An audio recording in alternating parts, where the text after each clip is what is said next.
a for sale sign up at one of our properties that's going live. It is a bungalow that our client purchased about a year and a half ago, converted to a legal 2-unit dwelling, made a legal basement apartment, and now it is making really good income. So we're listing that for him tomorrow, and we are putting the sign up today. We already had the property managers notify the tenants. Hopefully they've read that already. Otherwise, they're gonna get home from work. You're gonna see a for sale sign on the lawn. What we like to do is our cookie cutter conversion. We take our bungalow. They usually have a side entrance or back entrance that goes to the basement. We turn that into its own apartment. And a lot of times, you know, if you get lucky, there's a detached 2-car garage in good condition on a good foundation. The structure is looking good. A lot of times, a lot of investors are doing now is turning that to a completely independent dwelling unit. They recently updated the zoning bylaws to allow 4 units by right on any municipally serviced lot in the city. One of them can be a detached structure. The only thing that you really have to watch out for is making sure that your garage isn't too close to one of the lot lines, just because there's setback minimums that you have to meet. But yeah, if that's the case, you just have to apply for a minor variance. Where should I put the sign? What do you think? I don't think anyone really goes down this road, you know? It's not gonna go well.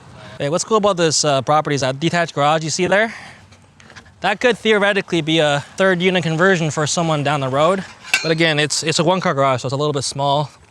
But you know, down the road when the property values are a lot higher, spending, you know, X number of dollars, 5 figures, close to 6 figures, it's not so bad.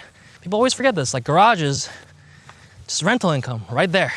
Yeah, who's gonna say no to $100, an extra $100 a month? But it makes or breaks your deal sometimes.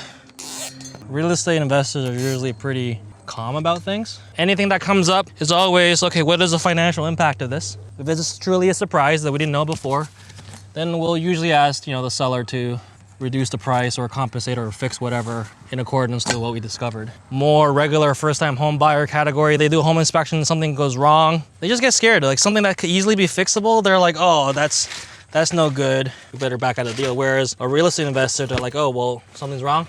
How much does it cost to fix it? It's just ultimately just the bottom line. That's all that matters. What I like about this one is that it's turnkey. So it's got tenants in there. They're paying market rent, which you don't see very often. In Ontario, we have rent control, right? So somebody that moved in 10, 20 years ago, they're gonna be paying virtually nothing, like less than half of what the equivalent unit would charge. These people moved in fairly recently. The basement apartment was just done. We bought this in fall, winter 2023. I believe the renovations were completed in the spring. That means everything in the basement is virtually brand new. This property, between the upstairs, downstairs, and the garage, it makes $42.50 a month. And we're gonna be listing it for $599. You don't have to be a genius to realize that this thing is gonna put serious money in your pocket. Your mortgage payment is only gonna be around like $2,300 a month. You're pulling in $42.50, I think you're gonna be okay. Right? And it's nice. It's like you buy this, you get the keys on closing date, and nothing changes. If you want to manage yourself, you say, hey, tenants, my name is blah, blah, blah. From now on, send you rent here. Anything breaks, call this number. If you use the same property manager, that's even better, man. You don't have to do anything. The property manager stays in control. The tenants still pay the rent to the same place, and the maintenance number still stays the same. All right, let's head to our next place.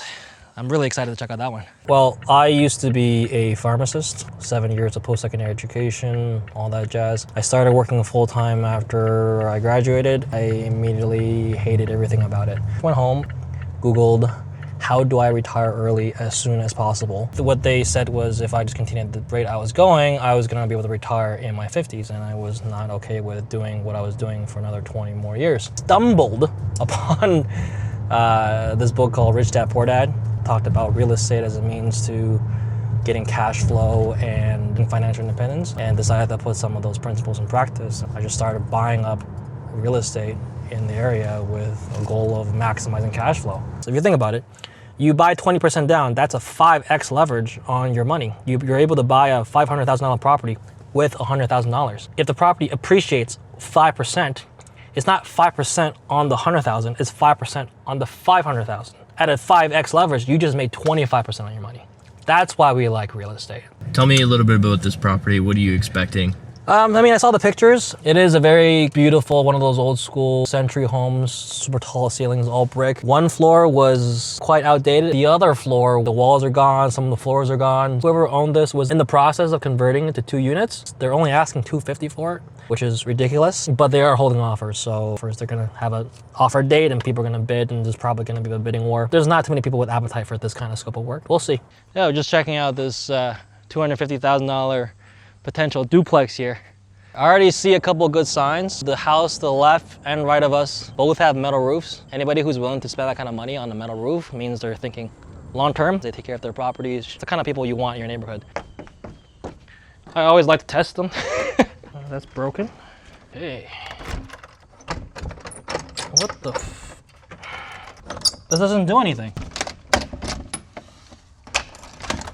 Ah, got it. Complete blank slate. Lath and plaster. Takes 4 to 5 hammer swings just to even crack it. These are new windows. That's nice. I always get lost in houses. So bad at it. Back in the day, they didn't have engineers, right? So they just overbuilt the crap out of everything. Yeah, the kitchen cabinet, that sink right here. Hello? This was the living room from them, I think, and this was the kitchen. It was something weird. But we have plenty of space here, and this, what did you call this? Where's the fridge gonna go? Like here? That's probably where the stove was, eh? I'm sure there's a better way. I just haven't thought of it. Oh, something's happened to the sink. Wait, how did oh, that's the stairs to the basement, okay. Ooh, we're gonna have to go there afterwards. I'm looking at this, I'm like, oh, it's not so bad. Whoa, this is the master bedroom. This is big. We have 3 bedroom, 1 bath upstairs. The sunroom doesn't count. More like 2 bed plus den upstairs, 2 bedroom downstairs.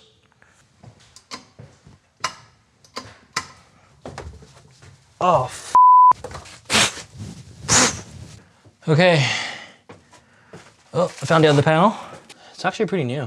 So they have 2 hot water tanks. So I guess they were planning to deliver like 1 per unit. Yeah, each unit will be paying for their own usage, right?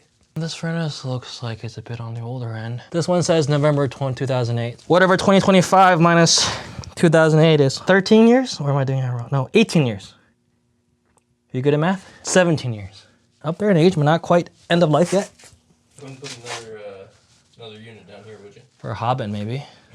This in Toronto will be $1,000 a month. Yeah. Some people might say, I want to convert it back to a single family home. If you're thinking about doing it as a flip, that's what I would consider doing. But if you're deciding to purchase as a rental and keep it and refinance it, a duplex would make more sense. And there's a lot of work to do, but for the price that they're asking for, it's actually within a reasonable amount to make it financially viable. There's quite an involved project for somebody who's more experienced, but I think there's a lot of room for big returns. 250 is attractive, to say the least. It's gonna get a couple of eyeballs on it. A few people are going to take a swing at it and see if this can make sense for them. A lot of people who say they don't like investing in real estate or don't want to get started is because they say, I don't want to deal with the tenants' problems. I don't want to deal with clogged toilets. What they're describing is being a landlord. And real estate investing doesn't necessarily have to involve being a landlord. That can easily be outsourced to a third-party property manager where they get all the calls, they collect the rent. Something breaks, they send somebody. You don't have to think about it. You don't even have to know about it. All you do is get a bill at the end of the month. If that's the one thing holding you back from real estate investing, it doesn't really make any sense. For something as cheap as like $100 a month, all of your problems can effectively go away. Honestly, one of the dumbest reasons for not investing in real estate. There's a lot of reasons you shouldn't invest in real estate. Real estate is quite expensive. The banks will want at least 20% down. The average property in Belleville is $500,000. So you need to have $100,000. If you don't have $100,000, you gotta do something else. That's just the reality of it. When I jump on a call with an investor for the first time, there's a series of questions I ask them. How much capital do you have access to? And that includes cash and debt. If they tell me they only have $50,000, I'm like, you can't really do anything. One of the most important things I ask is how much renovation experience do you have and how comfortable you are with renovations. If the answer is I've never touched a tool in my life, then I'm not telling them to buy a fixer-upper. Not for their first project. You know, a lot of our clients are experienced, they will run the numbers on their own, but for our less experienced clients, we will often run the numbers for them. So this property, we investor client of mine, we were looking for something to make a bit of cash, quick flip. With this property hit the market, it was a super good deal, but we picked it up in the the low 200s. Looking at the comps are all in the low 400s, man. So, you know, we just checked it out. We're only 2 weeks in and he's like halfway done. So he can pretty much double his money. Who doesn't want that? Well, he said he was looking for a flip. We found the right deal. We got him this property and now we are giving him, you know, guidance, what you should be doing, where the money should be spent. We know what the comps sold for. We know what they look like. We know what they have and they don't. And we are essentially trying to emulate that here.